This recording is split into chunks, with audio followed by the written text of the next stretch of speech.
All right, good morning. So I've said everything I want to say about the strings notebook.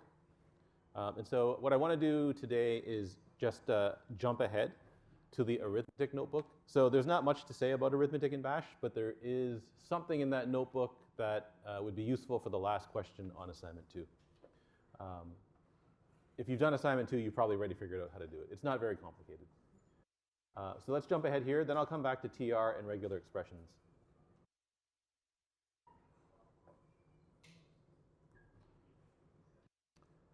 Okay, so arithmetic in Bash. Bash isn't really meant to perform arithmetic, right? So if you want to do numerical computation, Bash is not the language you want to be using. Right? It's typically only used for relatively simple arithmetic, right? So maybe using a loop that has a counter, or generating file names that have a name that contains a number that you can compute. Right? So it has some basic integer support, basic arithmetic support. But nothing, but it's not high performance, right? So you're not going to be doing floating point arithmetic or high performance integer arithmetic in Bash. You only get integer arithmetic. It's exactly the same as it behaves in Java with the exception of star star. Right? So you also get exponentiation in Bash.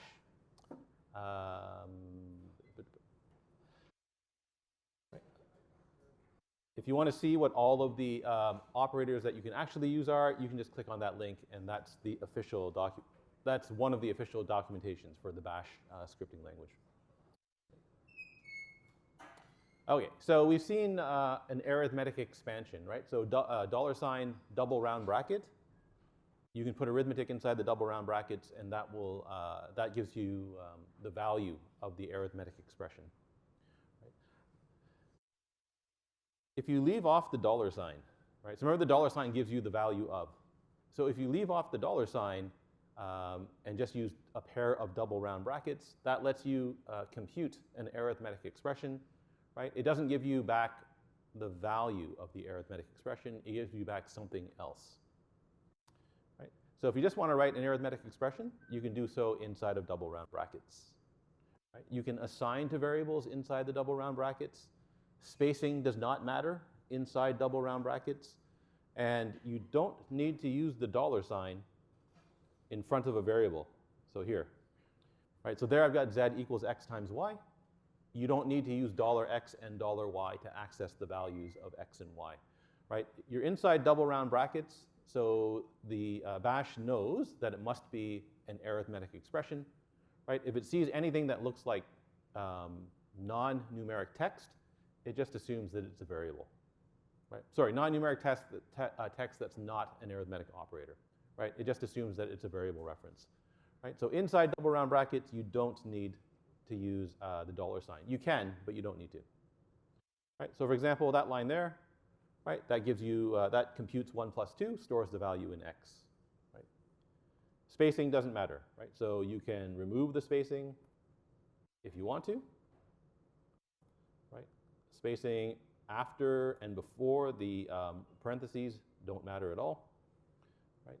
Which is a bit unusual because sometimes it does matter in other types of constructs, right? Don't need the $, right? So here, x is 1, y is 5, right? Z should be equal to 1 times 5. If you want to, you can put the $sign in, right? You get the right result, or you get the expected result, or if you want to, you can leave them off. Right? Okay, so the weird part about Bash arithmetic is that if you use an unset variable, so if you use a variable that hasn't been declared yet, right? Or if you use a variable that contains a string that's not a number, those just all get converted to 0 automatically and silently. Right? So Bash doesn't tell you you're trying to do something weird. It just assumes you mean 0. So for example, x is the string ABC, right? Y is the string 5 that happens to have the numeric value 5. You can compute x plus y, and Bash doesn't complain, right? It looks at x, the value is ABC, treats it as 0, right? Adds 5, and you get the value 5. Here's x. X is now the empty string, right? So the empty string its value is, its numeric value inside of double round brackets is 0. Right? 0 plus 5 is 5. The unset command will unset a variable, right? So if you have a variable called x, and then you write unset x, it removes x from the, it removes x as a variable, right? So if you now try to use x, x is unset. Right? So when you write z equals x divided by y, it makes a value, it makes a new variable x, sets its value to 0, you get 0 divided by 5, and you get 0. Right? So let's run that. Right? So in the first case here, right, ABC plus 5 is equal to 5. Right? The empty string plus 5 is equal to 5. Here we're printing out z, so 0 divided by 5 is 0. Right? You can see that x here is the empty string. Right? So there's a blank space here in the output. Right? So x is the empty string, it gets created for you, its value gets set to the empty string. Right? It doesn't get set to 0, it gets set to the empty string. Inside the arithmetic expression, the empty string gets converted to the value 0. Right? So silently converts unset and non-numeric values to 0, right? Which isn't like any other programming language you've ever used. Right? So you have to watch out for that. Okay, so it turns out that that double round bracket construct is actually a command. Right? And so every command in bash has an exit status. Right? And so what is the exit status of the double round brackets? Right? So this is a bit weird, the way that bash does it. Well, everything is weird the way bash does it, but this is weird. This is weird even for bash. Okay, so inside some double round brackets, you can write an arithmetic expression. Right? Bash evaluates the expression. Right? So you end up with a numeric value here. If the expression is equal to 0, then the exit status for all of this gets set to 1. Right? So if the value of the arithmetic expression is 0, the exit status of the double round brackets is 1. If the value inside the double round brackets is not 0, then the exit status gets set to 0. Right? Now remember 0 for a command typically means everything ran without error. Right? So if you get 0 for the result, you get a non-0 exit status, which suggests that something went wrong. Right? So if you write 0 plus 0 inside of double round brackets, its numeric value is 0. Right? Or anything else that results in 0. Right? 0 times 0, 0 divided by 5, or something like that. Right? If you print out the exit status of that command, you get a 1. Right? Anything that's not 0, like 0 plus 5, its exit status will be 1. 0, sorry, will be 0. Right? Okay, so you are allowed to use the double round brackets as a condition to an if statement or a loop, right? The condition for when a loop runs. Right? So you need to do something like this for the last question of assignment 2. Right? So in assignment 2, you're asked to do something special if the number of command line arguments is equal to some value, right? Or is not equal to some value, or something like that. Right? And so that involves a numeric comparison. Right? So in bash, you can do a numeric comparison inside of double round brackets, right? And use that as a condition to an if statement. Right? So in bash, an if statement looks as follows. Right? There's the keyword if.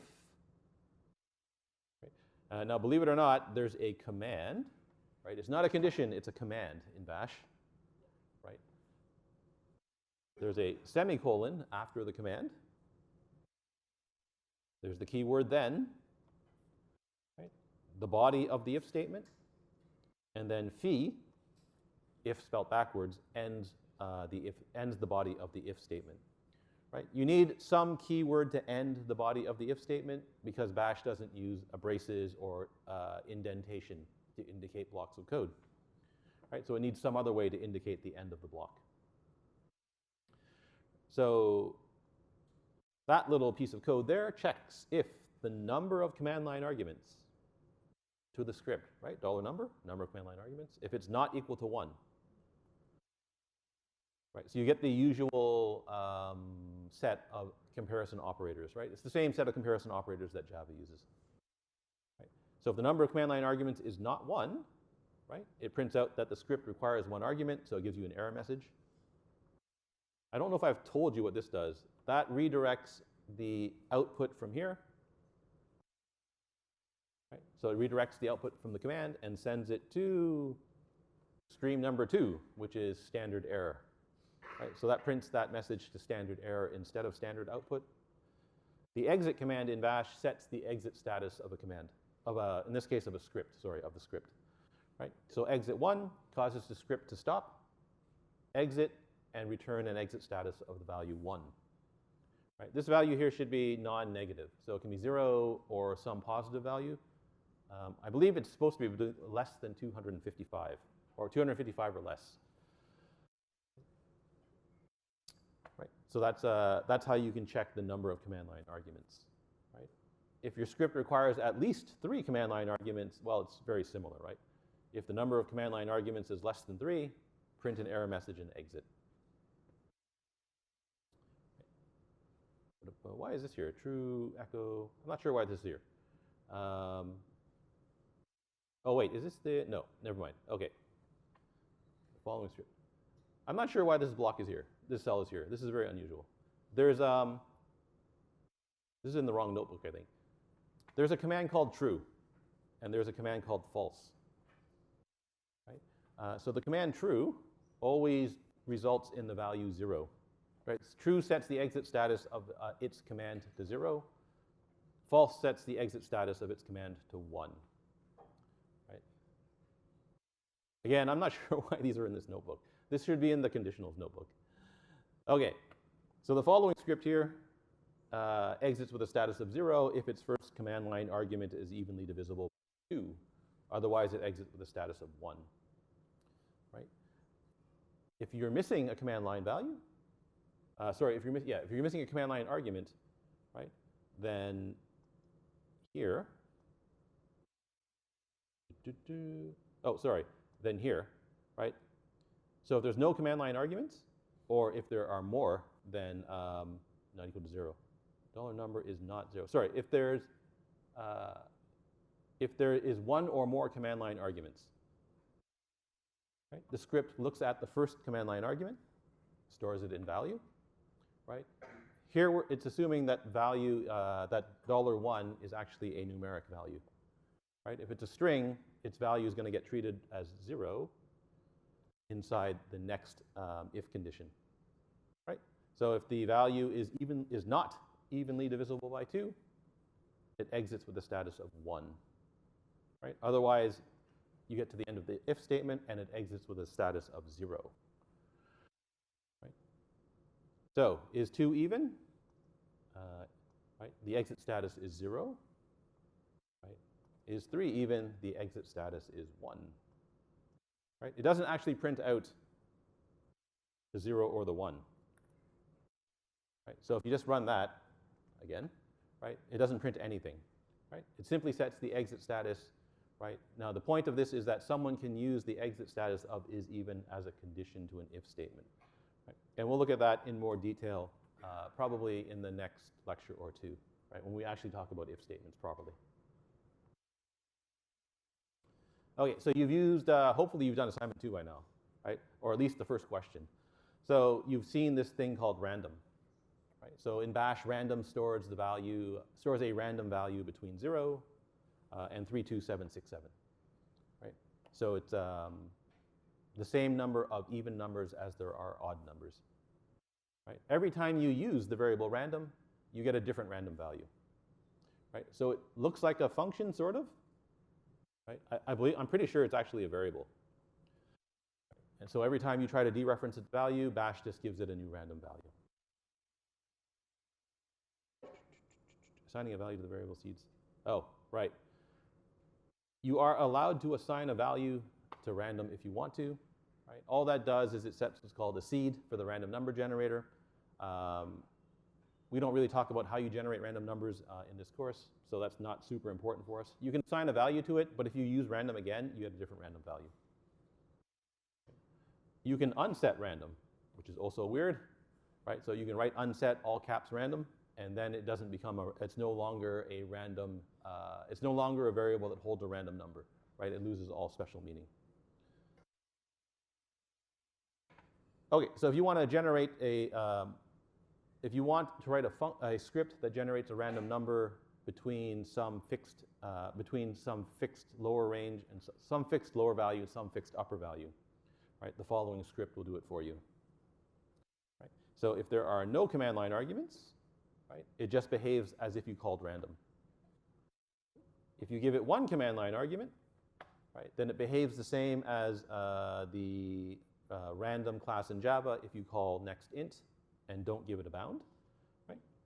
So the first command line argument is assumed to be the upper bound of the random number generator. Right? And you get back a random number between 0 and n minus 1.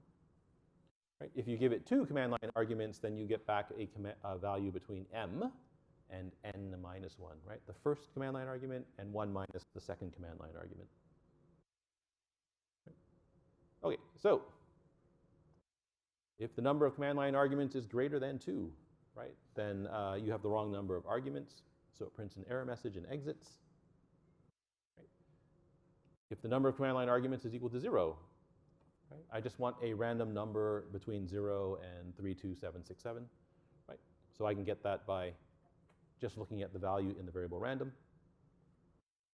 That's how you write else if in bash. Right, so it's ELIF. Right? If the number of command line arguments is equal to 1, then I want a random number between 0 and n, right? Where n minus 1, where n is the first command line argument. Right? How do you generate a random number between 0 and n minus 1? Take the number, compute the remainder after dividing by n. So the remainder, you have access to the remainder operator as well in bash. And then the last case, I want a random number between m and n minus 1. Right? So m is $1, right? N is $2. Right? So you can do random, right? Compute the remainder after dividing by the range, so n minus m, right? And then add back m to that. Right? So that is, if you want to use the symbols, that's random. Oops, sorry. So that's a random number divided by n minus m plus m. Right, so that gives you a random number between 0 and that width minus 1, and then you add back m, right? And that gives you back a random number between m and n minus 1. There's other ways to do this. That's the way I did it in that cell. That's all that's all you really need to know about arithmetic in bash, right? It's only integer arithmetic. You already know how to do arithmetic from your previous 2 programming courses. So it really shouldn't, there's really nothing new here. Right? The only thing that's unusual is that if you want to do arithmetic, it typically shows up inside of double round brackets. Right? All right, any questions about arithmetic? Okay, so let's back up now to the TR notebook.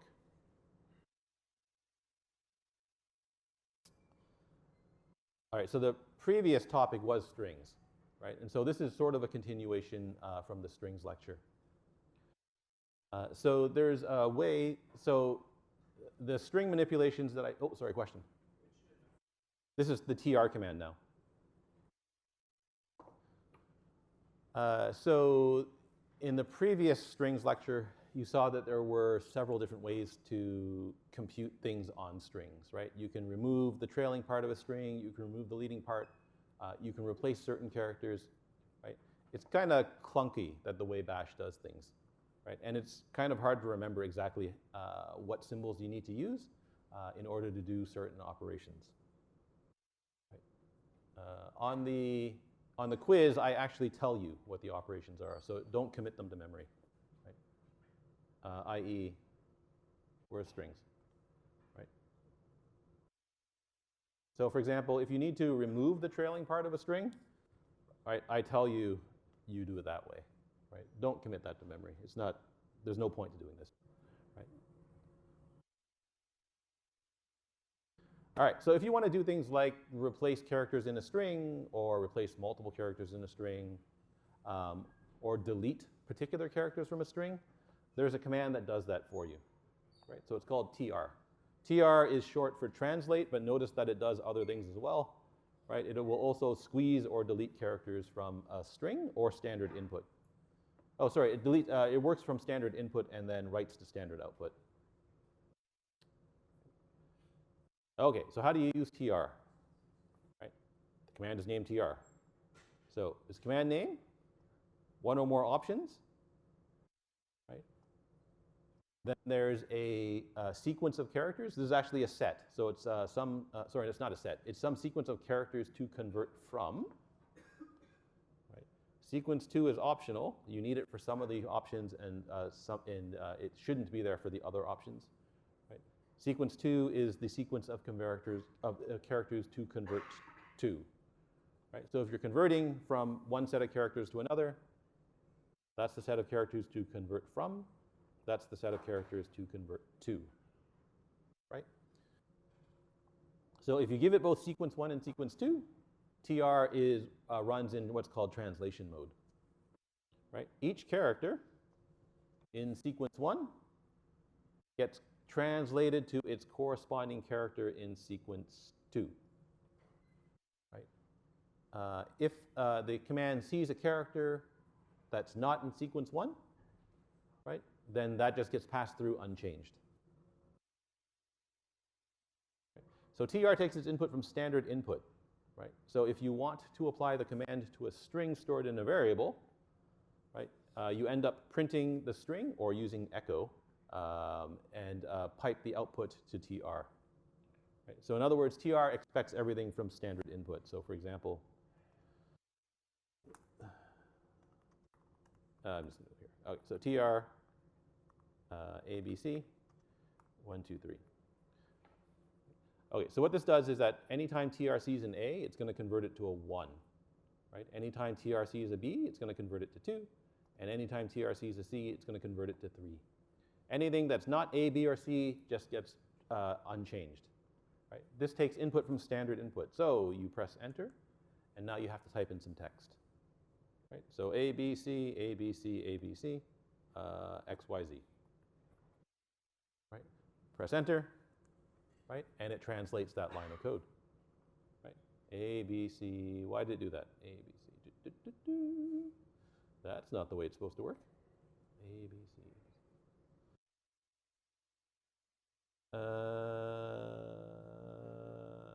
Wait, that's not, hang on. Sorry. That was not what I was expecting at all.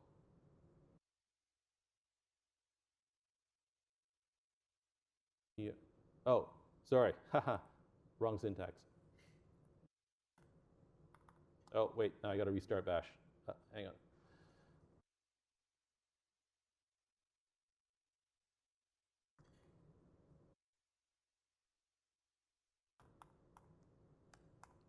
Okay. tr. Sorry. 1, 2, 3. ABC. ABC 1, 2, 3. Okay, ABC, ABC, X, Y, Z. There, that's better, right? So every A gets translated to 1, every B gets translated to 2, every C gets translated to 3, right? Anything else gets left unchanged. Right? This is reading from standard input, so to stop reading from standard input, it's Control D, right? And that will stop that'll stop the command from reading from standard input. All right, so the problem with tr inside of a script is that you normally have stuff stored in a string, right? You normally have your information stored in a variable, right? You're not normally reading from standard input. So if you've got a string, right, sparring with a purple porpoise, right, and you want to convert the P's to T's, right, then I need to somehow get the characters of the string to standard input for tr. Right? In other words, I need to somehow pipe the contents of the string, right, and connect that to the input of tr. Right? And so you can use echo, Here I'm using printf. Printf is a function that will print a formatted string. Right? So printf %s, that %s is what's called the conversion. Right?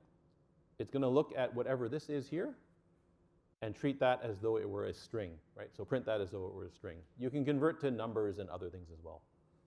Right? So that thing there looks at the contents of x. Right? So you get that string there. Right? Treats that as though it were a string and prints that to standard output. Right? The pipe connects standard output to standard input for TR. Right? And now TR takes that text and converts all P's to T's. Right? So you now end up with starting with a turtle tortoise. Right? X remains unchanged. Right? If you want to convert all periods to slashes, right? So that looks like a Java package name. Right? If you want the directory corresponding to that package, you need to replace the periods with slashes. Right? So once again, you can use TR to translate all periods into slashes. Right? And so that takes the string x, converts all periods to slashes, and away you go. Right? So when you specify sequence 1 and sequence 2, there's a few different ways that, sorry, question, yeah? What's the point of having TR if you can just use replace? If you can use replace, the command replace, or so in Bash, right? In Bash, there's more than one way to do almost everything, right? And so there's often more than one solution for a given problem. TR happens to be able to do more than just replace characters, more than just translate characters. It can do other things as well that replace can't do. If you want to do straight up replacement, though, you can either just use, you can either just use a string replacement, right? So this exists as well in Bash, so you can always do that, right? Or you can use some other command that can replace characters, right? And there's more than one other command that can just replace characters for you. There's lots of them. Yeah.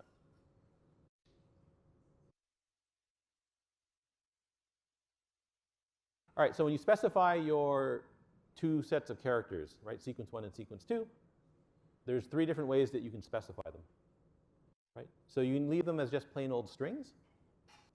Right? So for example, I can specify the alphabet like that, the uppercase alphabet like that. You can specify it as a range, so big A through big Z, right? But that doesn't work in every kind of shell, right? So it works in Bash, it doesn't work in some of your other shells, right? And which shells it doesn't work in, you have to look at the documentation for the shell. Right? And you get access to the POSIX character classes as well, right? So if you want to, you can write square bracket colon upper colon square bracket, right? So those are all equivalent in Bash anyway. Right? Now, if you want to convert from one set of characters to another set of characters, typically sequence 1 and sequence 2 have the same length, right? So the ith character in sequence 1 gets converted to the ith character in sequence 2. Right? So if you want to convert from lowercase to uppercase, right? Number 1, you can use a string replace one of the parameter substitutions in the string notebook to do that, right? Or you can use TR, right? So if I want to go from lowercase, that's just the sequence A through Z, right? If I want to go to uppercase, that's the sequence uppercase A through uppercase Z, right? So I can print my string, right? Pipe the result to TR, right? Passing in sequence 1 and sequence 2. Right, so if I start with CISC 220, where CISC is all lowercase, right, I end up getting CISC 220, where CISC is all uppercase. Right? Change the string to something else, so make CISC all uppercase to begin with. Right? And nothing happens, right? Because all of these characters here, they are not in sequence 1. Right? So anything that's not in sequence 1 gets passed through unchanged. All right, so if sequence 1 is shorter than sequence 2, right, then it just ignores all the extra characters in sequence 2. Right? So if I want to convert the lowercase letters of the alphabet, right, to the uppercase letters of the alphabet plus the numbers 0 through 9, right? Sequence 2 is longer than sequence 1, so it just ignores everything after the first 26 characters of sequence 2, right? So it ignores the 0 through 9. Run this, right? And away you go. Okay, so the problem shows up when sequence 1 is longer than sequence 2, right? So if you have more characters that you want to translate and you don't specify what some of those characters should be translated to, right, then TR does something. Right? Exactly what TR does depends on the exact implementation of TR. Right? So if you're on a Linux system, you're probably using the GNU version of TR. So what TR does is it extends sequence 2, right? So it takes the shorter second sequence, extends it by copying its last character, right? Until sequence 2 has the same length as sequence 1. Oh, sorry. So I would like to convert the digits 0 through 9, right, to the character X, right? So sequence 2 is shorter than sequence 1, right? So we know for sure the 0 gets translated to X, but what does the 1 get translated to, or the 2, or the 3, or the 4, and so on, right? On my particular computer, that X gets extended 9 extra times, so you get 10 X's here, right? And when you do the translation, right, you get CISC XXX, right? This isn't guaranteed to work, right? So if you take this script or this little snip of code and take it to a different operating system, right, you may not get the same results. So this is not portable across implementations of TR. If you want the portable syntax for doing this, you use this funny syntax here, right? So that duplicates the character C until sequence 2 has the same length as sequence 1. Right, so here I'm specifying sequence 1 using a POSIX character class, right, 0 through 9. Right. That notation there says take the character X, right, replace it repeat it a sufficient number of times so that it has the same length as that sequence there. Right. So you end up with the sequence of 10 X's. Right, that's the portable way to do it. Again, don't commit this to memory. All right, and finally, the last strange thing you need to know about TR. Right, these sequence 1 and sequence 2. Well, sequence 1 is supposed to be a set, so there's not supposed to be any duplicated characters in sequence 1. Right, sequence 2 does not have to be a set. Right, it can contain duplicated characters. So if sequence 1 contains duplicated characters, then the result becomes undefined. Right? So remember what the simple description of TR does, right? It takes the ith character of sequence 1 and maps it to the ith character of sequence 2. Right? That's not exactly what it does if there are repeated characters in sequence 1. Right? So here sequence 1 is the string CISC. Right? And sequence 2 here is big CIS, right, in bash. Sequence 2 is shorter than sequence 1, so it probably becomes CISS in bash. Right? So you would think that running TR would translate the, so here's the problem. It sees a C, right? So that looks like it should translate to the uppercase C. Right? It sees an I, it looks like that should translate to the uppercase I. At the end here, though, there's another C. Right? And so you have two different translations of the character C. Right? It either gets translated to uppercase C or it gets translated to uppercase S. Right? Exactly what happens depends on the implementation of TR. Right? So here it looks like it uses the last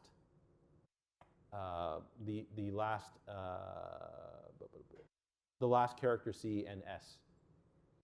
Right? But that's not guaranteed to happen. Right? So the result is undefined in this case. Right. I happen to get big SISS220 here. You might get something else if you run it on a different computer.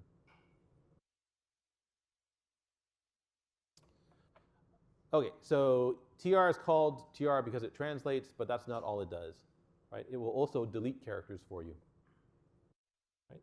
So if you specify -D as your option, then it deletes all the characters that are in sequence 1 from the string.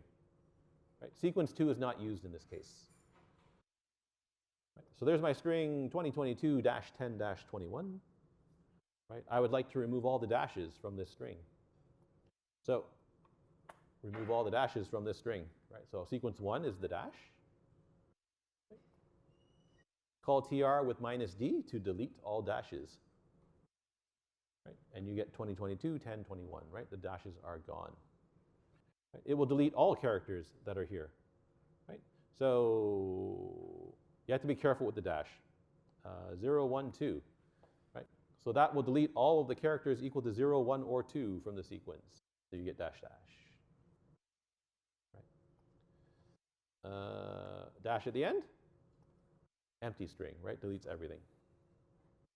You have to be careful with the dash. Right? If you put it there, right, Bash gets confused. It thinks you want the range 0 through 12, I believe, here. Right? So it thinks you now want a range. So it doesn't realize that you want to delete the hyphen as well. Right? The hyphen has to appear at the front or at the end. Otherwise, it potentially gets interpreted as a range. So that should work. That'll delete everything as well. Right? And finally, of course, if there's no there's a character in the string that doesn't match something in sequence 1, it just gets passed through. Right? It doesn't get deleted.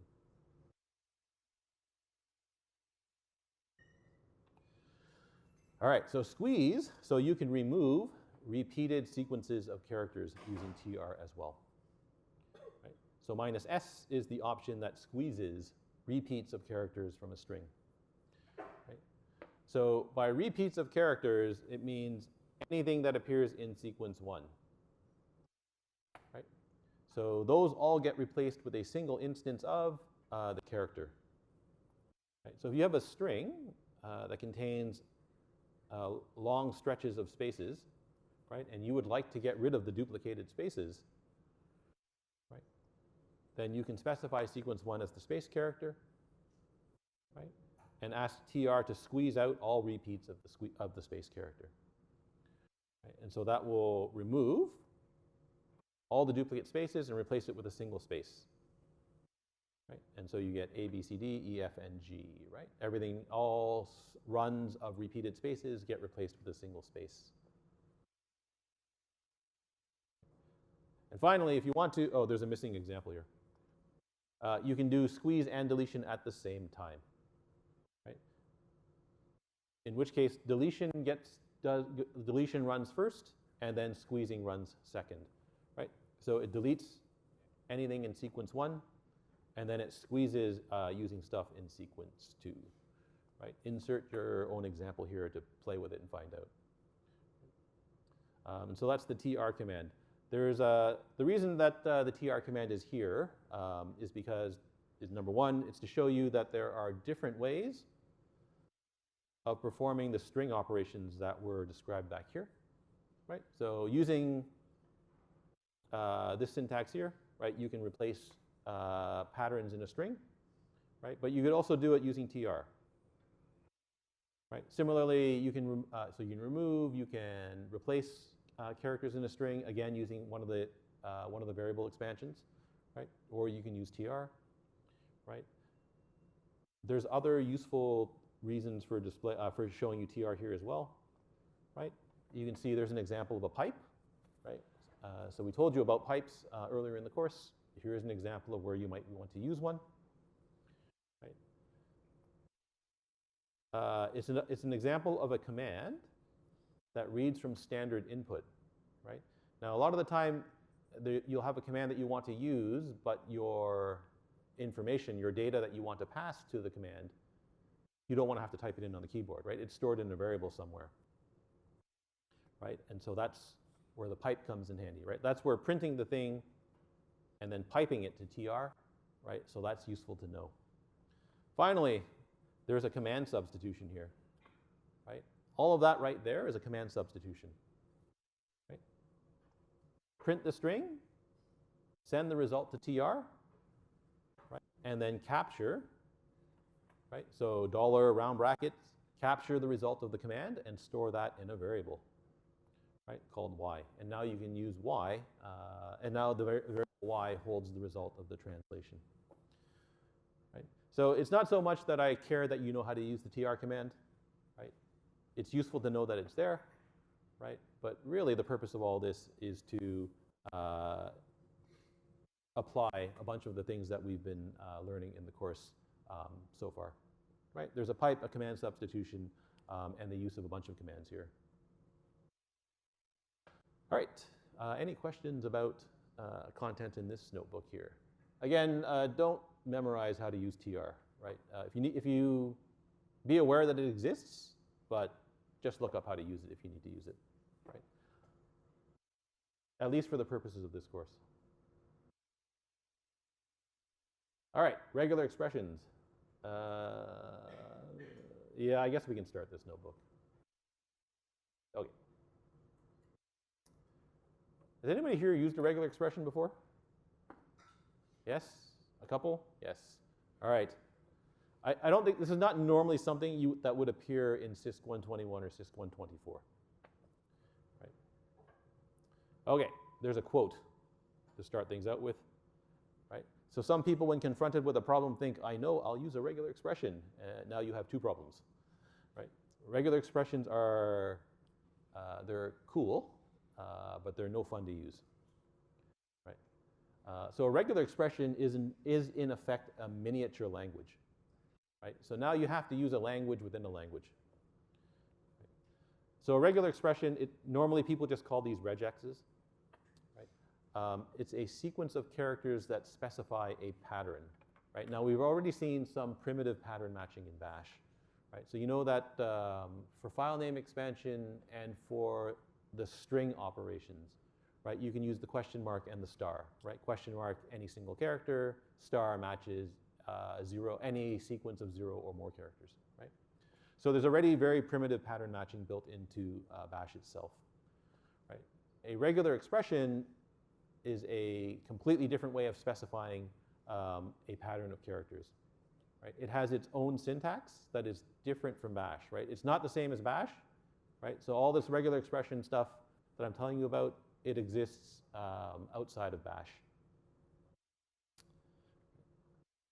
So they are different from bash's built-in pattern matching, right? Now the really confusing part is they use the same set of symbols for specifying different things, right? So now you have to realize, oh, I'm using a regular expression, star means this, right? As opposed to, oh, I'm using a bash built-in pattern match, star means match any sequence of characters.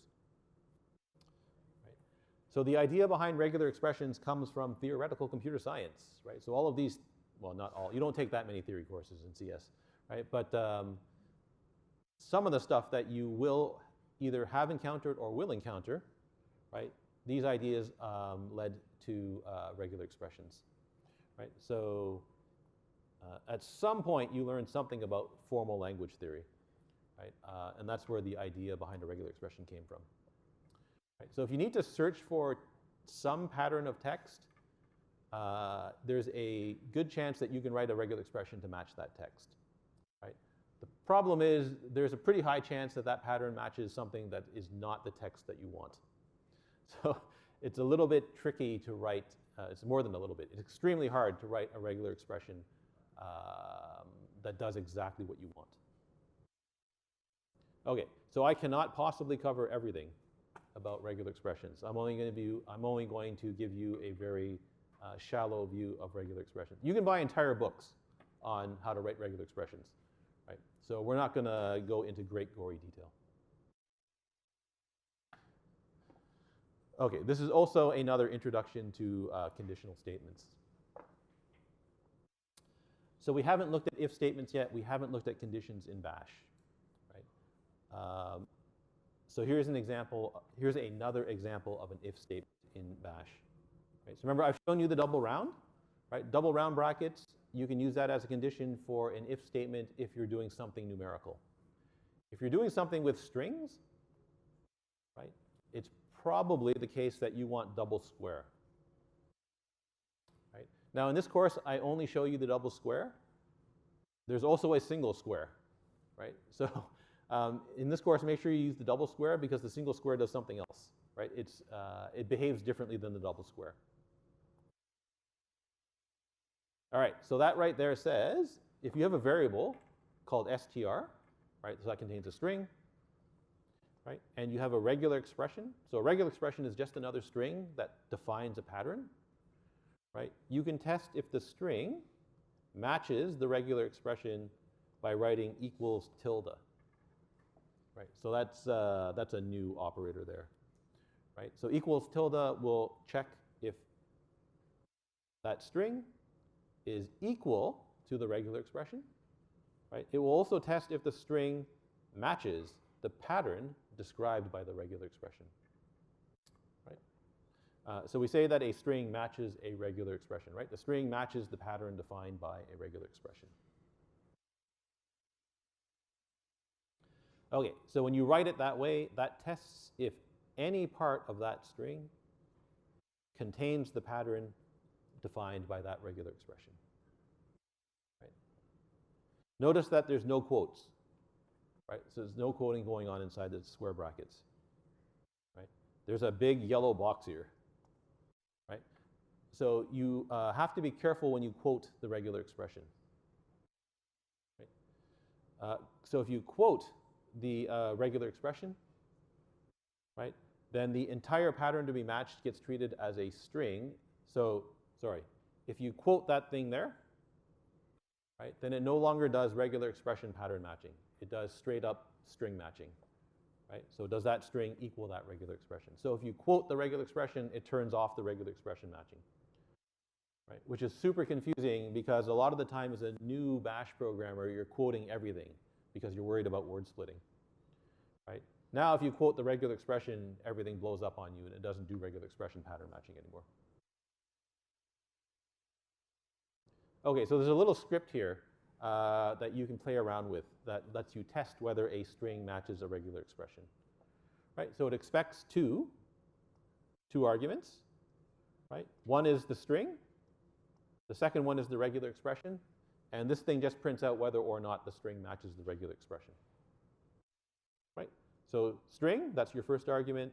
Your regular expression is the second argument, right? It tests, does the string match the regular expression? Right? If it does, it tells you yes, it matches. If it doesn't, it tells you no, it does not. Okay, so what does a regular expression look like? So a regular expression, it's just a string, right? The string contains what are called meta characters, or can contain what are called meta characters, right? Meta characters change the meaning of, or have special meaning inside the string. Okay, so if your regular expression contains just plain old characters, right? There's no special characters or no meta characters in the string, right? Then the regular characters are matched literally, right? So for example, if my regular expression is the character A, right? Then that thing there tests whether or not the string contains the character A. So does it contain at least one character, right? It doesn't mean is the string equal to the character A, right? Does it contain at least one A? Right? So if I run that script, right? Does hello contain the character A? The answer is it does not, right? Does it contain the character L? Yes, it does, right? Does it contain the character big H? No, it does not. Right? So if your regular expression is a plain old character, right, the pattern is the plain old character. Right? So does hello contain the character big H? Does the string walrus contain the character A? Right? The answer is obviously no. Right? And so on and so on and so on. Right? If you want to play around with this, you just keep on changing the two strings.